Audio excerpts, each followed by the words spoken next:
నమస్కారం, వార్తలకు స్వాగతం. ముందుగా ముఖ్యాంశాలు.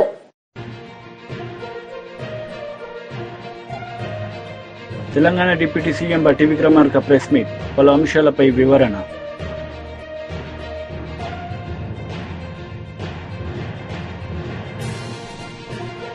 మాజీ మంత్రి చెల్లుబోయిన వేణుగోపాలకృష్ణ ప్రెస్ మీట్, పలు అంశాలపై వివరణ.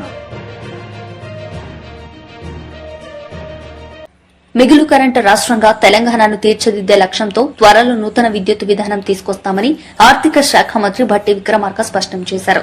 బొగ్గు ఆధారిత విద్యుత్ తయారీ వల్ల కాలుష్యం పెరుగుతున్నందున ప్రపంచమంతా హరిత విద్యుత్ వైపు పయనిస్తుందన్నారు. ఆ కోవలోనే 20,000 మెగావాట్ల హరిత విద్యుత్ ను ఉత్పత్తి చేసే లక్ష్యంగా అడుగులు వేస్తున్నట్లు వివరించారు. ఇప్పటికే అవసరమైన అన్ని వనరులపై అధ్యయనం చేశామన్న భట్టి పెద్ద ఎత్తున పెట్టుబడులు పెట్టించాలనే ఆలోచనతో సమావేశం నిర్వహించామన్నారు. సందేహం లేదు. సరే, మనకు కూడా ఇప్పుడు సహజంగా ఉన్నటువంటి ఉన్న పరిస్థితుల్లోనే పెరుగుతున్నటువంటి డిమాండే కాకుండా రాష్ట్ర ప్రభుత్వం ఈరోజు మనం తీసుకుంటున్నటువంటి కొత్త నిర్ణయాల వల్ల కూడా పవర్ కన్జంప్షన్ డిమాండ్ కూడా పెరుగుతూ ఉంది. ఉదాహరణకి ఫ్యూచర్ సిటీ కానీ, లేకపోతే ఫార్మా సిటీ కానీ, ఎన్హాన్స్డ్ ఉన్నటువంటి మిగతా కనెక్టివిటీ మెట్రో రైలుకి సంబంధించినటువంటి యాక్టివిటీ కానీ, లేకపోతే రకరకాలుగా RRR తీసుకొచ్చేటువంటి కార్యక్రమంలో ఇండస్ట్రియల్ క్లస్టర్స్ కానీ, వీటన్నిటి వల్ల కూడా భవిష్యత్తులో ఇంకా పవర్ కన్జంప్షన్ కూడా పెరిగేటువంటి అవకాశం ఉంది. వాటన్నిటిని కూడా దృష్టిలో పెట్టుకొని దానికి సరిపోయేంత పవర్ తీసుకొని రావాలని ఆలోచన చేస్తూ ఉన్నాం. అట్లాగే ఈ స్టేక్ హోల్డర్స్లో చాలామంది పెద్దలు, ముఖ్యంగా ఇండస్ట్రీకి సంబంధించిన అసోసియేషన్స్, CII వాళ్ళు, ఫిక్కీ వాళ్ళు, తర్వాత తెలంగాణ సోలార్ ఎనర్జీకి సంబంధించినటువంటి వాళ్ళు, లేకపోతే సోలార్ కార్పొరేషన్ ఆఫ్ ఇండియాకి సంబంధించినటువంటి వాళ్ళు, research institutions, NTPC, axis energy లాంటి వాళ్ళు, renewable energy developers and experts, representatives from SC/ST entrepreneurs associations కూడా, గ్లోబల్ ఫైనాన్షియల్ ఇన్స్టిట్యూషన్స్ కూడా చాలామంది దీంట్లో పాల్గొన్నారు. వారందరి అభిప్రాయాలు కూడా మేము తీసుకొచ్చినటువంటి అంశాలను ఏకీభవిస్తూనే ఇంకా కొన్ని సలహాలు సూచనలు చేశారు. వాటిని కూడా పరిగణలోకి తీసుకొని ముందుకు పోతా ఉన్నామని చెప్పడం కోసం మీ అందరినీ ఆహ్వానించి ఈ విషయాలు చెప్తా ఉన్నా. కొద్ది రోజుల్లోనే, maybe in very few days you are going to see the new energy policy. అట్లాగే ఈ మొత్తం న్యూ ఎనర్జీ పాలసీని తయారు చేయడానికి ఎనర్జీ శాఖకు సంబంధించిన అధికారులంతా కూడా మంచి కసరత్తు చేశారు. ఈ కసరత్తు సంబంధించి కొన్ని నిర్ణయాలు సరే అని ఎనర్జీ ప్రిన్సిపల్ సెక్రటరీ కానీ, డిస్కమ్స్ CMDలు కానీ, మా ట్రాన్స్కో CMD, రెడ్కో వాళ్ళు కానీ చాలా దృష్టి సారించి నిర్ణయాలు చేయటం వల్ల కూడా కొంత మంచి రిజల్ట్స్ కనిపిస్తూ ఉన్నాయి. కొన్ని అంశాలు హైబ్రిడ్ టెక్నాలజీస్, నెట్ మీటర్కి సంబంధించి, అంటే తీసుకొచ్చే ఈ సోలార్ సంబంధించి సోలార్ పవర్ కానీ, ఫ్లోటింగ్ సోలార్ కానీ, పంప్డ్ స్టోరేజ్ కానీ, లేకపోతే బ్యాటరీ సంక్షేమ పథకాల గురించి మాట్లాడే నైతిక హక్కు వైసీపీ నేతలకు జగన్ రెడ్డికి లేదని యార్లగడ్డ వెంకట్రావు అన్నారు. ఈ సందర్భంగా ఆయన మాట్లాడారు. గతంలో రోడ్లేసే పరిస్థితి చూసాం. 1958 నుంచి ఏ ప్రజాప్రభుత్వం అధికారంలో ఉన్నా ఈ దిక్కుమల్ల గత ప్రభుత్వం మాత్రం ఈ ప్రభుత్వానికి ఎట్లాంటి దుస్థితి కల్పించిందంటే గుంటలు పుడిచే కార్యక్రమాన్ని చేసుకోమని అంత అధ్వానంగా రోడ్ల స్థితిని దిగజార్చింది వైసీపీ ప్రభుత్వం కాదా? ఈ పాపం మీది కాదా అని అడుగుతున్నా. ఇంకా అభివృద్ధి ఎక్కడ చేశారు మీరు? అలాగే మీరు మమ్మల్ని అడిగే ముందు మీరు ఆత్మావలోకం చేసుకోవాల్సిన అవసరం ఉంది. అత్యంత తక్కువ అభివృద్ధి చేసిన ప్రభుత్వం 1955 తర్వాత ఏదైనా ఉంటే అది వైసీపీ ప్రభుత్వమే. అలాగే అత్యంత తక్కువ అభివృద్ధి చేసి మీరు పతనం ఉన్న ఆంధ్రప్రదేశ్ రాష్ట్రానికి ఇవాళ ఇన్ని వేల కోట్ల రూపాయలు పెట్టుబడులు వచ్చిన మాట నిజం కాదా? ఇవాళ దేశం మొత్తం రాష్ట్రం వైపు చూసే పరిస్థితి. అది రిలయన్స్ కానీ, TCS 10,000 ఉద్యోగాలు కానీ, లోకేష్ బాబు యువగళంలో 20 లక్షల ఉద్యోగాలు ఇస్తానని చెప్పినప్పుడు అది అమెరికా వెళ్ళినా ఎక్కడికి వెళ్ళినా డేటా సెంటర్లు తీసుకొద్దాం అనుకున్నా, అలాగే CBRE లాంటి కంపెనీలు తీసుకొద్దాం అనుకున్నా, లోకేష్ బాబు 20 లక్షలు తన శాఖతో పాటు ఉద్యోగ ఉపాధి అవకాశాలు కల్పన యువతకు లక్ష్యంగా పనిచేస్తున్న విషయం మీకు కనపట్లేదా? అలాగే మీరు గతంలో ఉదాహరణకు నా కాన్స్టిట్యున్సీలో మల్లవల్ అనే పారిశ్రామిక కారిడార్ ఉంటే తెలుగుదేశం ప్రభుత్వం 2014-19 మధ్యలో 16.5 లక్షల ఎకరం ఇస్తే మీరు అధికారంలోకి వచ్చిన తర్వాత దాన్ని 85 లక్షలకు పెంచిన మాట నిజం కాదా? మీ ప్రభుత్వ వైఖరితో విసిగి వేసారి అశోక్ లైలాండ్ కంపెనీ ప్రారంభానికి సిద్ధంగా ఉన్న కంపెనీ వెనక్కి వెళ్ళిపోయిన మాట వాస్తవం కాదా? ఇవాళ ఆ 420 మంది కంపెనీలకి 89 లక్షలు పెంచారని వాళ్ళు పారిపోయిన మాట వాస్తవం కాదా? ఇవాళ మల్లవల్లిలో నేను ఎలక్ట్రికల్ ముందు చెప్పా 15,000 మందికి నా గన్నవరం కాన్స్టిట్యున్సీలో ఉద్యోగాలు ఇప్పిపోతే ఇక రాజకీయాల్లో కొనసాగను, ఓటు అడగనని చెప్పా. కానీ గౌరవ ముఖ్యమంత్రి గారు మన అసెంబ్లీలో విజన్ 2047 ప్రవేశపెట్టినప్పుడు 30,000 ఉద్యోగాలు మల్లవల్లిలో ఇస్తామన్న పరిస్థితి. వాళ్ళందరికీ మళ్ళీ 420 కంపెనీలు మళ్ళీ వచ్చే పరిస్థితి. 18 నెలల్లో రియల్ ఎస్టేట్ వ్యాపారం చేస్తున్నారు సార్ నేను గౌరవ ముఖ్యమంత్రి గారిని అడిగితే 24 నెలలకు కట్టపోతే అంటే ఆయన 6 నెలల్లోపు స్టార్ట్ చేయాలి, 18 నెలల్లోపు కంప్లీట్ చేయకపోతే ప్రభుత్వం వెనక్కి భూమి తీసుకుంటుంది ఇండస్ట్రీస్ అని చెప్పిన మాట వాస్తవం కాదా? అంటే మేము చిత్తశుద్ధితో పనిచేస్తున్నాం, మీకు కనపట్టలేదా లేదా వినపట్టలేదా? రాబోయే 20 నెలల్లో మల్లవల్లిలో 420 కంపెనీలు రావడం ఖాయం. ఎట్టి పరిస్థితుల్లో 30,000 మందికి 15,000 మందికి అని నేను అన్నా కానీ 30,000 మంది పైగా ఉద్యోగ ఉపాధి అవకాశాలు కల్పించడం కూడా ఖాయమే. అలాగే అశోక్ లైలాండ్ని హోసూర్ ఎండీతో మాట్లాడి నేను వెనక్కి తీసుకొచ్చిన పరిస్థితి. అశోక్ లైలాండ్కి భూమి రిజిస్టర్ చేస్తే వాళ్ళు ప్రారంభానికి సిద్ధంగా ఉన్న పరిస్థితి. ఇట్లా మీరు చెప్పడానికి ఏ కంపెనీ ఉంది? కనీసం హెచ్సిఎల్ కంపెనీ 14-19 మధ్యలో తెలుగుదేశం ప్రభుత్వంలో గన్నవరంలో వచ్చింది. తర్వాత మీరు ఏమన్నా ఐటీ కంపెనీని తీసుకొచ్చిన పరిస్థితి ఉందా? అలాగే మీరు అన్నీ చెప్పడమే తప్ప నవరత్నాల విషయంలో 6 మాసాల్లో మీరేం చేశారు? మేము 3,000 రూపాయలు పెన్షన్ పెంచిన మాట వాస్తవం కాదా? అది లబ్ధిదారులు తీసుకున్న వాళ్ళకి తెలుస్తుంది. దాంట్లో వైసీపీ వాళ్ళు కూడా ఉంటారు ప్రజల్లో. అలాగే ఆ 3,000 రూపాయలు పెంచిన మాట వాస్తవం కాదా? లేదా 85 లక్షల మందికి ఉచిత గ్యాస్ సిలిండర్లు మేము ప్రారంభించామా లేదా? అలాగే 200 పైగా అన్న క్యాంటీన్లు ఈ రాష్ట్రంలో ప్రారంభమయ్యాయా లేవా? అలాగే 26 లక్షల టన్నుల ధాన్యాన్ని ఒక్కరోజు 2 రోజుల్లో మొత్తం ప్రభుత్వం కొనుగోలు చేసిన పరిస్థితి గత మీ ప్రభుత్వ హయాంలో ఎప్పుడైనా జరిగిందా? రైతుకి గిట్టుబాటు ధర సంగతి పక్క నుంచి, మద్దతు ధర పక్క నుంచి కనీసం ధాన్యం మీరు తీసుకున్నారా? జనవరిలో కృష్ణా జిల్లాలోనే 150 కోట్ల రూపాయలు బాకీ ఉన్న మాట వాస్తవం కదా పోయిన సంవత్సరం జనవరి పంటలో? అలాగే ఖరీఫ్కి రబీకి నీరివ్వని పరిస్థితి నిజం కదా? పాలనని గాలి కొదిలి వ్యవస్థల్ని నిర్వీర్యం చేసి రోడ్లను అతలాకుతలం చేసి పరిశ్రమలను పారిపోయేటట్టు చేసి మీరేదో అభివృద్ధి చేస్తే ఆ అభివృద్ధిని ఎన్డీఏ ప్రభుత్వం. వైఎస్ఆర్సీపీ అధ్యక్షులు మాజీ మంత్రి చెల్లుబోయిన శ్రీనివాస్ వేణుగోపాలకృష్ణ ప్రెస్ మీట్ నిర్వహించారు. ఈ సందర్భంగా ఆయన మాట్లాడారు. ప్రజాస్వామ్యంలో ప్రజలు పాలకుల పట్ల అచంచల విశ్వాసం కలిగి ఉంటారు. అంటే ఈ దేశానికి స్వాతంత్ర్యం రావడానికి కారణం ఒక రాజకీయ పార్టీ. ఈ దేశంలో పేదరికం నిర్మూలింపబడాలని పలు దఫాల ప్రయత్నాలు చేసినటువంటి సందర్భాల్లో కూడా రాజకీయ పార్టీలు ఉన్నాయి. అంటే రాజకీయ పార్టీల పట్ల, నాయకుల పట్ల ప్రజలకు ఉన్నటువంటి విశ్వాసం, నాయకుడు ఒక మాట చెప్తే నమ్మి ఓటు వేసినటువంటి ప్రజలు, నాయకుడు ఒక మాట చెప్తే నమ్మి ఓటు వేసినటువంటి ప్రజలు ఓటు వేసిన తర్వాత వారికి నాయకుడు ఇచ్చినటువంటి మాట అమలు చేయలేని సందర్భంలో, వారికి నాయకుడు ఇచ్చినటువంటి మాట అమలు చేయని సందర్భంలో ప్రశ్నించలేనటువంటి అతి విశ్వాసం ఈ కూటమి ప్రభుత్వంలో కనపడతా ఉంది. ఈ కూటమి ప్రభుత్వంలో కనపడతా ఉంది. కారణం ఏమిటంటే నేటి ముఖ్యమంత్రి ఎన్నికల ముందు ఎన్డీఏ కూటమిగా కొన్ని వాగ్దానాలు చేశారు. అందులో భారతీయ జనతా పార్టీ ఉంది, జనసేన పార్టీ ఉంది, తెలుగుదేశం పార్టీ ఉంది. కానీ వారి మేనిఫెస్టో సందర్భంలో ముగ్గురు వేదిక మీద ఉన్న ఇద్దరు మాత్రం, జనసేన నాయకుడు పవన్ కళ్యాణ్ గారు, తెలుగుదేశం పార్టీ నాయకుడు చంద్రబాబు నాయుడు గారు ప్రజలకి కొన్ని వాగ్దానాలు చేశారు. మేము అధికారంలోకి వస్తే సూపర్ 6 అమలు చేస్తామని, మేము అధికారంలోకి వస్తే సూపర్ 6 అమలు చేస్తామని చెప్పారు. 6 మాసాలు అయింది. సూపర్ 6 మాట ఎక్కడా కూడా కానరావడం లేదు. అంటే ఇది మోసం కదా? మీ మాటలు విని ప్రజలు ఓట్లు వేస్తే అధికారం చేపట్టిన మీరు ప్రజల్ని అతి ఘోరంగా మోసగించారంటానికి ఇంతకంటే ఉదాహరణ ఏముంది? అధికారంలో రాకముందు నాకు అనుభవం ఉందన్నారు. మీ అనుభవం ఈ రాష్ట్ర ప్రజలకి ఉపయోగపడుతుందని నమ్మారు ప్రజలు. అధికారంలోకి వచ్చిన తర్వాత అసెంబ్లీ సాక్షిగా భయమేస్తుంది అన్నారు.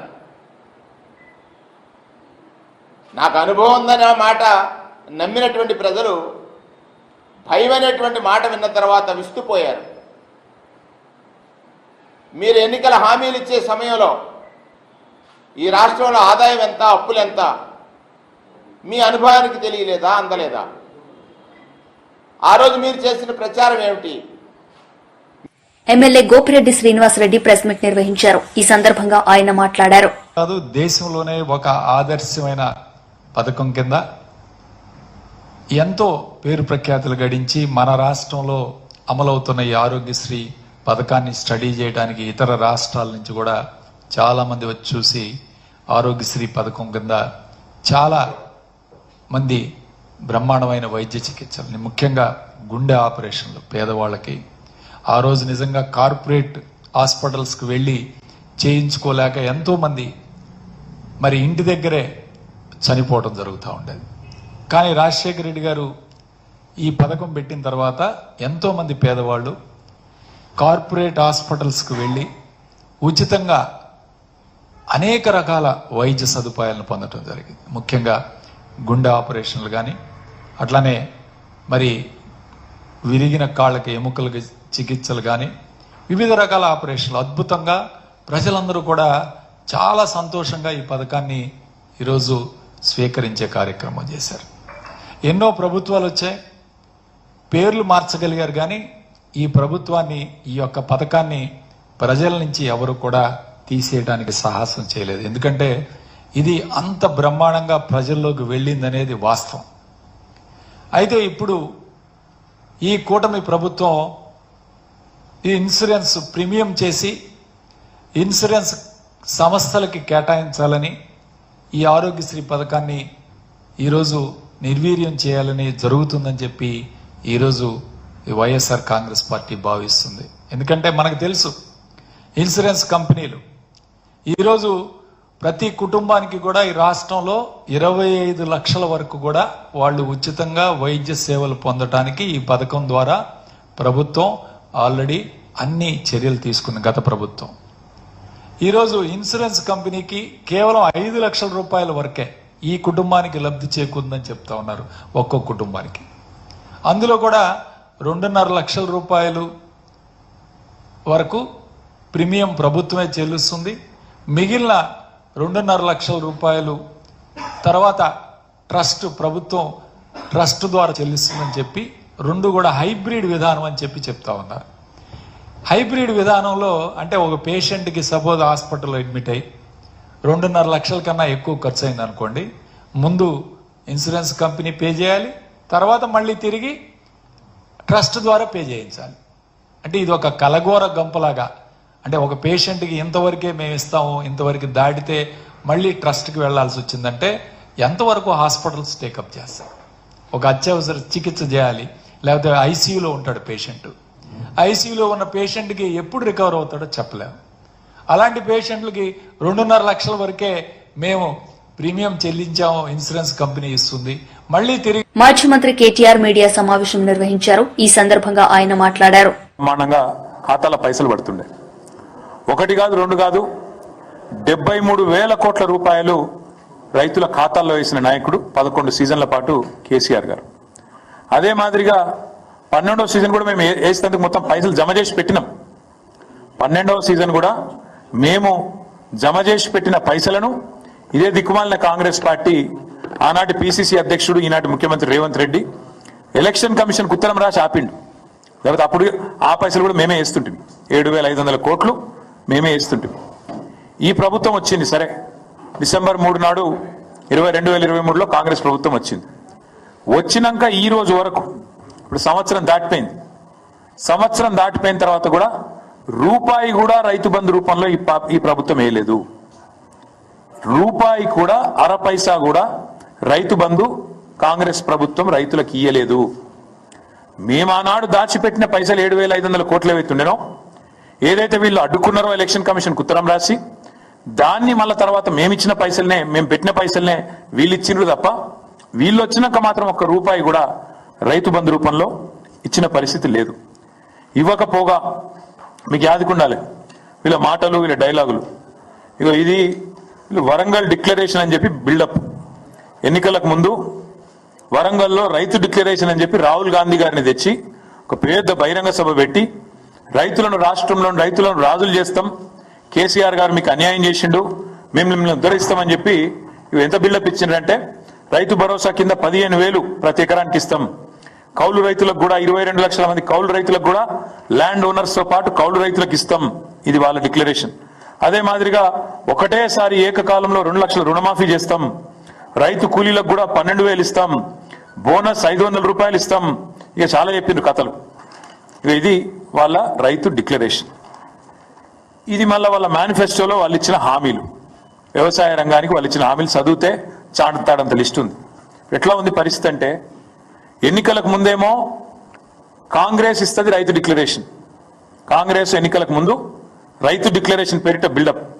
కానీ ఎన్నికలు అయిపోయినాక ఇప్పుడేంది రైతులు ఊళ్ళలో ప్రమాణ పత్రమే అన్నట, గవర్నమెంట్కు రైతు ప్రమాణ పత్రమే అన్నట్టు. ఇప్పుడు ఇక ఇంతకంటే విచిత్రమైన ముచ్చట మేమైతే అన్నట్టు వినలేదు.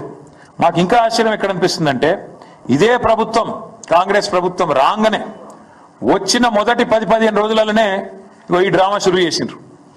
ఏమని పెట్టిరా అన్నాడు, ప్రజాపాలన దరఖాస్తులు పెట్టుకోండి అంటే పాపం 1,06,00,000 మంది దరఖాస్తులు పెట్టుకున్నారు. ఈ దరఖాస్తులలో మీరు చూడొచ్చు స్పష్టంగా రాసింది, ఇక్కడ రెడ్ మార్క్ తోని ఇక్కడ మార్క్ చేసి ఉంది.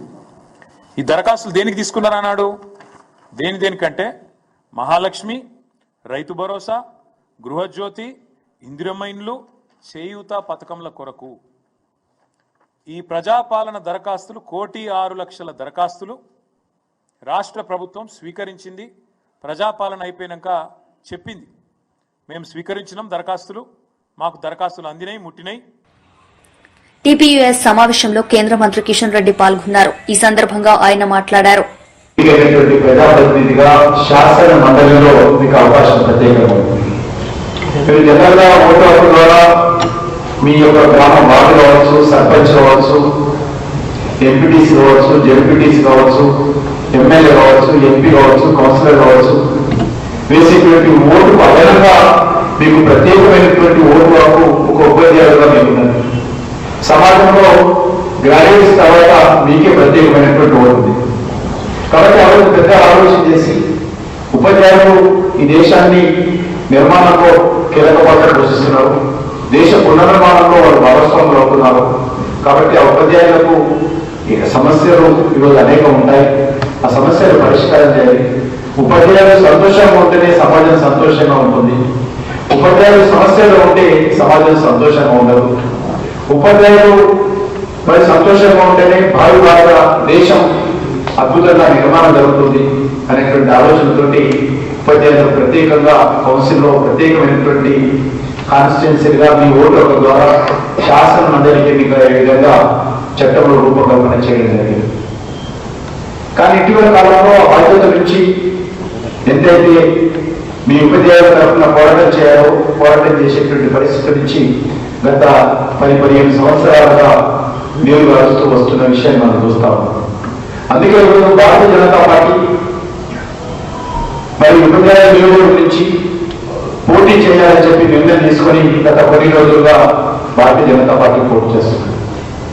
ఇంతకుముందు పెద్దలు ఎవరెడ్డి గారు చెప్పినట్టు వచ్చే మార్చిలో జరిగినటువంటి ఎన్నికల్లో రాష్ట్రంలో ఉన్నటువంటి 2 ఉపాధ్యాయుల నియోజకవర్గాల నుంచి భారతీయ జనతా పార్టీ పోటీ చేయాలని నిర్ణయం తీసుకున్న విషయాన్ని సందర్భంలో ఈ 4 రోజుల లోపల ఇటు ఉపాధ్యాయుల నియోజకవర్గం నుంచి పోటీ చేసేటువంటి అభ్యర్థులు కావచ్చు, పట్టభద్రుల గురించి పోటీ చేసేటువంటి అభ్యర్థి కావచ్చు ప్రకటించబోతా ఉన్నాం. ఢిల్లీలో పార్లమెంట్ బోర్డు ఆమోదం పొందిన తర్వాత. కాబట్టి ఈ సందర్భంగా నేను ప్రాంత ఉపాధ్యాయ సంఘానికి సంబంధించినటువంటి రాష్ట్ర పదాధికారులు, జిల్లా అధ్యక్ష ప్రధాన కార్యదర్శులను, మిగతా ఉపాధ్యాయ సంఘానికి సంబంధించినటువంటి పెద్దలందరినీ కోరుతాను. మీ యొక్క మద్దతు భారతీయ జనతా పార్టీ అభ్యర్థులకు ఇవ్వాల్సిందిగా కూడా నేను మనస్ఫూర్తిగా మిమ్మల్ని కోరుతా ఉన్నాను. నేను మిమ్మల్ని మాత్రమే కాదు, మిగతా ఉపాధ్యాయ సంఘాలు ఎవరున్నాయో వాళ్ళందరూ కూడా అడుగుతా ఉన్నాను. ఈరోజు తెలంగాణ కోసం కావచ్చు, తెలంగాణ రాష్ట్రంలో ఈరోజు ఉపాధ్యాయుల సమస్యల పరిష్కారం కోసం కావచ్చు, ఒక నిర్మాణాత్మకమైనటువంటి ప్రతిపక్ష పాత్రగా ఉపాధ్యాయుల పక్షాన నిలబడి ఈరోజు మరి భారతీయ జనతా పార్టీ పోరాటం చేస్తుంది. కాబట్టి మీరు తప్పకుండా మద్దతు ఇవ్వాల్సిందిగా కోరుతాను. 10 సంవత్సరాల బీఆర్ఎస్ పాలనలో ఏ రకంగా కౌన్సిల్ వ్యవస్థ నిర్వీర్యం చేశారు మనం చూశాం. కౌన్సిల్ అనేది ఒకటి ఉంది, దాంట్లో నిరుద్యోగ సమస్యలు కానీ, ప్రజా సమస్యలు కానీ, తెలంగాణ సమస్యలు కానీ, ఉపాధ్యాయ సమస్యలు కానీ చర్చించాలి, వాటికి ఒక పరిష్కార మార్గం కనుగొనాలనేటువంటి ఆలోచనలో మరి బీఆర్ఎస్ ప్రభుత్వం ఏ రోజు కూడా ఆలోచన చేయలేదు. కౌన్సిల్ వ్యవస్థనే నిర్వీర్యం చేసేటువంటి పరిస్థితి చేసింది. ఉపాధ్యాయ సంఘాలను పూర్తిగా కనుమరుగు చేసేటువంటి ప్రయత్నం చేయడం జరిగింది బీఆర్ఎస్ పార్టీ. ఆ రోజు ఉపాధ్యాయ సంఘాలైనా ప్రభుత్వాలు రైతులు బీఆర్ఎస్ ఏ రకంగా ఆ రోజు మరి పరిపాలన చేసినటువంటి 10 సంవత్సరాలు ఉపాధ్యాయ సంఘాలు ఎంత బలహీనం చేసిందో, వాళ్ళకి ఏమాత్రం ప్రాధాన్యత ఇవ్వలేదో మీకు అందరికీ తెలుసు. కాబట్టి ఇప్పుడు జరుగుతున్నటువంటి ప్రస్తుత కాంగ్రెస్ పార్టీ ప్రభుత్వంలో కూడా అదే పరిస్థితి మనకు కనిపిస్తుంది.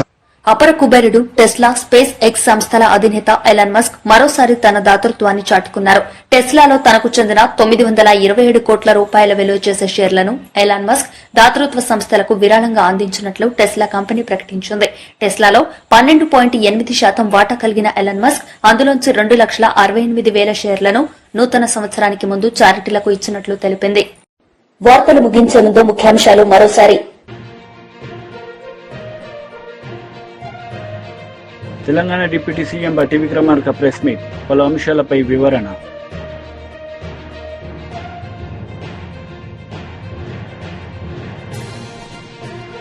మాజీ మంత్రి చెల్లుబోయిన వేణుగోపాలకృష్ణ ప్రెస్ మీట్, పలు అంశాలపై వివరణ.